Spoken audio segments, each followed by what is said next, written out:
আসসালামু আলাইকুম। রমজান মাসে ইফতারের টাইমে আমরা নানা রকমের ইফতার খেয়ে থাকি। বিশেষ করে বেগুনি আর আলুর চপ এই দুইটা ইফতার টাইমে কমন একটা খাবার। আজকের ভিডিওতে আমি আপনাদের সাথে খুব সহজেই পারফেক্ট এই আলুর চপ রেসিপি শেয়ার করব। এভাবে এই আলুর চপটা বানালে পুরো রমজান মাসের ইফতারের সময় শুধু এই আলুর চপটাই খেতে ইচ্ছা করবে। আশা করি আজকের এই আলুর চপ রেসিপিটা আপনাদের অনেক ভালো লাগবে। আলুর চপ বানানোর জন্য আমি এখানে মাঝারি সাইজের 4টা আলু ভালোভাবে সিদ্ধ করে নিয়েছি। আমি আলু 4টার খোসা ছাড়িয়ে নিয়েছি। এবার আমি আলুগুলো একটা ঘুটনির সাহায্যে ভালোভাবে ম্যাশ করে নিব। আলুগুলো একদম ভালোভাবে মিহি করে মেখে নিতে হবে। দেখুন আমি কিভাবে আলুগুলো মেখে নিয়েছি, ঠিক এভাবে মেখে নিতে হবে। এবার আমি এই মেখে নেওয়া আলুর মধ্যে দিয়ে দিব অল্প পরিমাণে পেঁয়াজ কুচি, দিয়ে দিব অল্প পরিমাণে কাঁচা মরিচ কুচি, দিয়ে দিব অল্প পরিমাণে রসুন কুচি। তারপর আমি দিয়ে দিব হাফ চা চামচ পরিমাণ আদা বাটা, হাফ চা চামচ পরিমাণ জিরা বাটা, হাফ চা চামচ পরিমাণ ধনিয়া বাটা। এবার দিয়ে দিব অল্প পরিমাণে ধনেপাতা কুচি।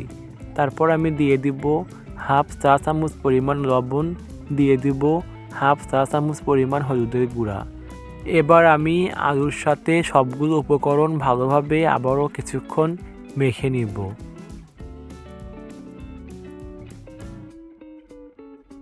আলুর সাথে সব কিছু আমি ভালোভাবে মেখে নিয়েছি।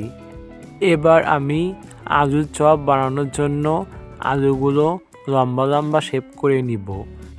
আপনারা আপনাদের পছন্দ অনুযায়ী করে নিতে পারেন। দেখুন আমি কিভাবে করে নিচ্ছি। আমি অল্প পরিমাণ আলু হাতে নিয়ে সেই আলুগুলো আমি লম্বা লম্বা করে নিয়েছি। দেখুন আমি কিভাবে করে নিয়েছি। এভাবে আমি সবগুলো আলুর চপ বানানোর জন্য আলুগুলো লম্বা লম্বা করে নিব। কিছু পরিমাণ আলু আমি এরকম গোল গোল করেও নিব। এবার আমি এই আলুগুলো এক সাইডে রেখে দিয়ে একটা ব্যাটার বানিয়ে নেব। আমি একটা বাটির উপরে চালুনি নিয়েছি। এবার আমি বেসন চেলে নিব। আমি এখানে হাফ কাপ পরিমাণ বেসন নিয়েছি। এবার আমি বেসনগুলো ভালোভাবে চেলে নিব। এভাবে বেসন চেলে নিলে যে কোনো ধরনের চপ আরও সুন্দর হয়। বেসনগুলো চেলে নেওয়া হয়েছে। এবার আমি চেলে নিব ময়দা আর চালের গুঁড়া। আমি নিয়েছি 1 টেবিল চামচ পরিমাণ ময়দা আর 1 টেবিল চামচ পরিমাণ চালের গুঁড়া। এবার আমি ময়দা আর চালের গুঁড়াগুলো ভালোভাবে চেলে নিব। এবার আমি চেলে নেওয়া বেসন, ময়দা, চালের গুঁড়ার মধ্যে দিয়ে দেব হাফ চা চামচ পরিমাণ লবণ, দিয়ে দেব হাফ চা চামচ পরিমাণ হলুদের গুঁড়া, দিয়ে দেব সামান্য একটু বেকিং সোডা। তারপর আমি দিয়ে দেব হাফ চা চামচ পরিমাণ কালো জিরা। এবার আমি শুকনো উপকরণগুলো কিছুক্ষণ একসাথে মিশিয়ে নিব।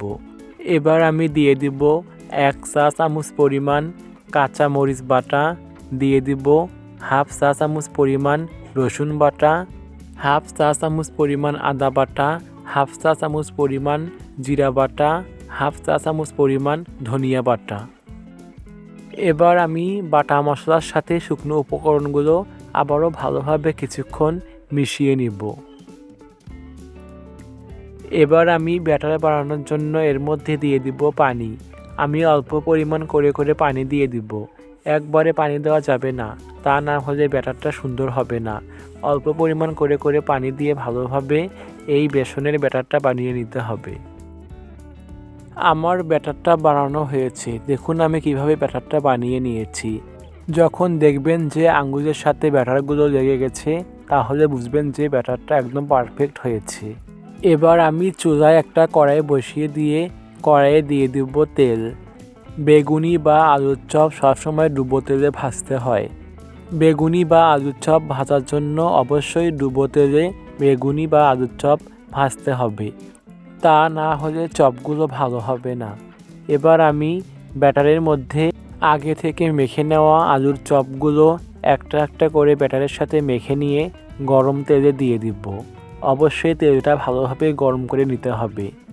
আলুর চপগুলোর এক পাশ হয়ে আসলে আর এক পাশ হওয়ার জন্য আমি একটা একটা করে আলুর চপ উল্টিয়ে দিব।